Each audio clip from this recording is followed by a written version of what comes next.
Okay, here we go. Hi everyone, my name is Stephen Wakabayashi and you're listening to Yellow Glitter. Mindfulness through the eyes and soul of me, your queer Asian. So, every episode I'm going to share with you what's on my mind, things I'm struggling with, and how I'm working through it to live a more mindful, fabulous life.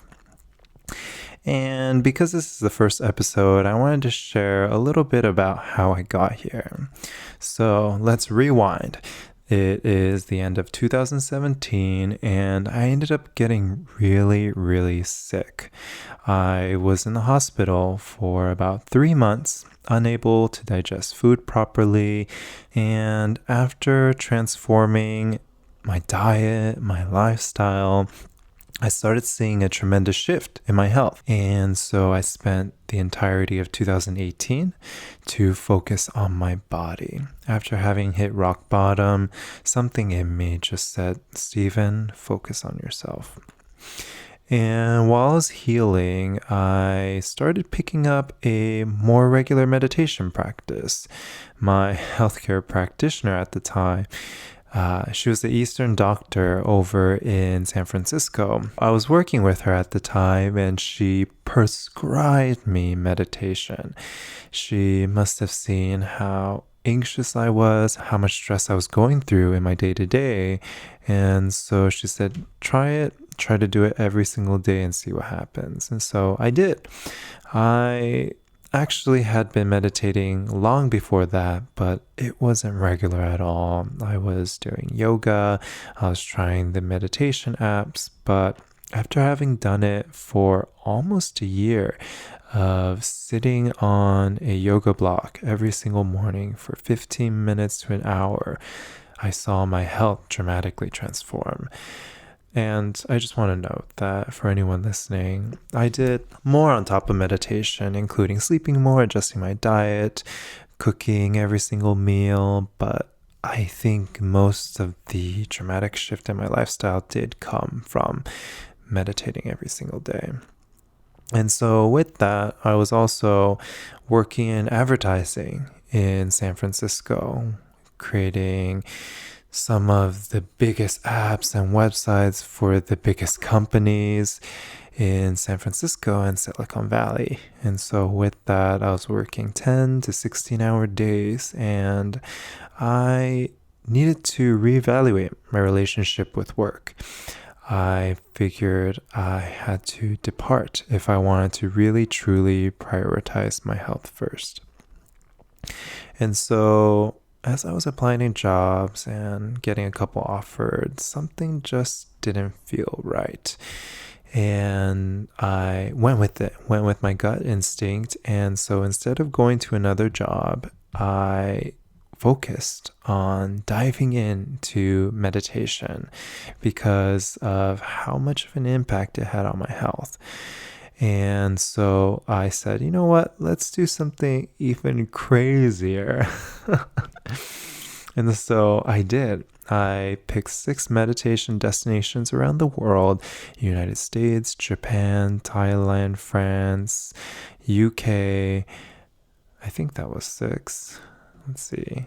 United States, Thailand, Japan, France, India, in the UK. And I set off to do this earlier this year. And some interesting things. And so I'm getting back to why I started this podcast, long-winded answer. But while I was traveling and studying meditation around the world, the demographic of people was really interesting to observe. So my first meditation retreat in Massachusetts, believe it or not, Massachusetts is the center of mindfulness in the United States. But out of 200 people, I was the only Asian male, surprisingly. And as I traveled even to India, Thailand, about 80 to 90% of the people at these retreats were white, and let alone thinking about queer representation, I was the only gay male at some of these retreats. Crazy, right? And to rewind a little bit, I had picked retreats all around the world that I thought were the most progressive and had a lot of people attending. I had, hundreds of people with me. And two out of the 6, they hosted sessions where LGBT people could gather and meditate or discuss meditation and mindfulness. And in my retreat in Thailand, actually, it was very, very close-minded, let alone acknowledge that gay people existed. More on that later. But fast forward to today, I am making videos, I'm writing about mindfulness and meditation, but it never occurred to me until recently. I was skimming through my favorite mindfulness life coaches, speakers, authors, and I saw the demographic of people I was looking at for inspiration. Majority of these people are straight and white. And it's not to say that these people haven't made a huge impact, and they have, but I was interested to understand more about the Asian perspective, or even deeper, the gay Asian perspective, and how it applies to mindfulness, lifestyle. And when you think about topics like the impact of an Asian immigrant family on a Western lifestyle, or even the absence of Asians in the Western mindfulness movement, I don't think it's in the wheelhouse of the speakers to talk about these issues. And so I dug, and really couldn't find anyone. So then I reached out to my Instagram to ask people if they knew of any people in the Asian or gay realm that has an impact on mindfulness, especially in the United States.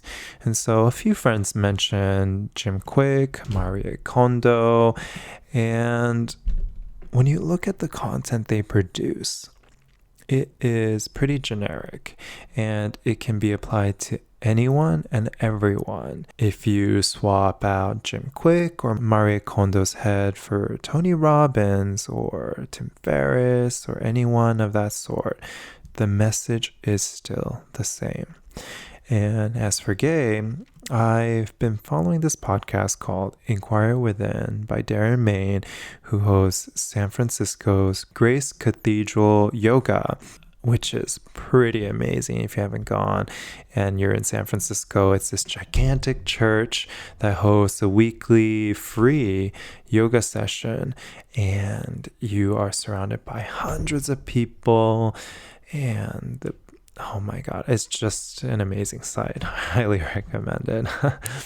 But his podcast also really rarely touches on queer matters.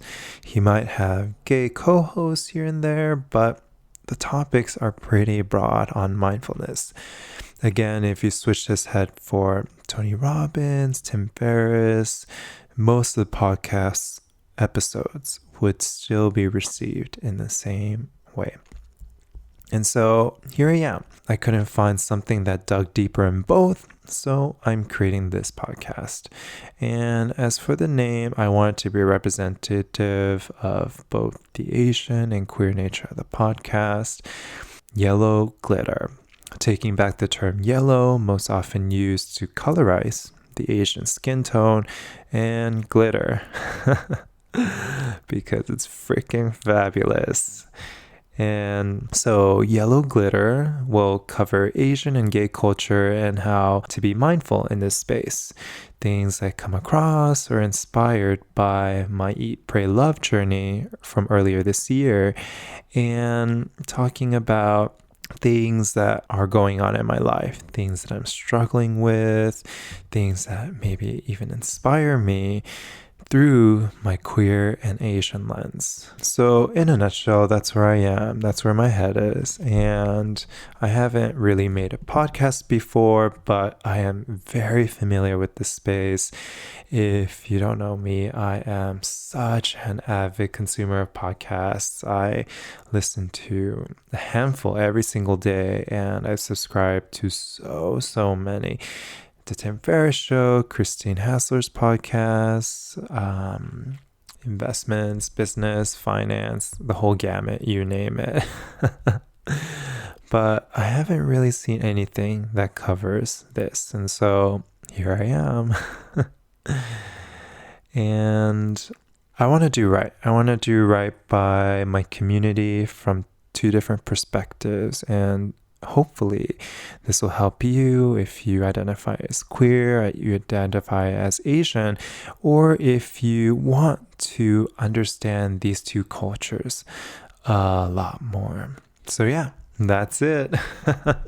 Very first episode. And so if you want more stuff from me, you can check out my YouTube, youtube.com/Stephen Wakabayashi. Though I warn you, a lot of my content hasn't really been this specific yet. It maybe shift. You are warned. And of course, follow me on my Instagram at instagram.com/Stephen Wakabayashi. And if that's not enough, I also publish a weekly mindfulness newsletter, and you can go and subscribe. It's totally free at mindfulmoments.substack.com. And you can get your dose of yellow glitter related content and things I'm loving or inspired in your inbox every single week. Super excited to do this show. Super excited to talk about some of the content I've lined up for you. I hope you will enjoy it. I know I'm having a lot of fun writing, creating it right now as we speak. And yeah. So with that, so much love for you, and hope your day can be a little bit more mindful. Bye now.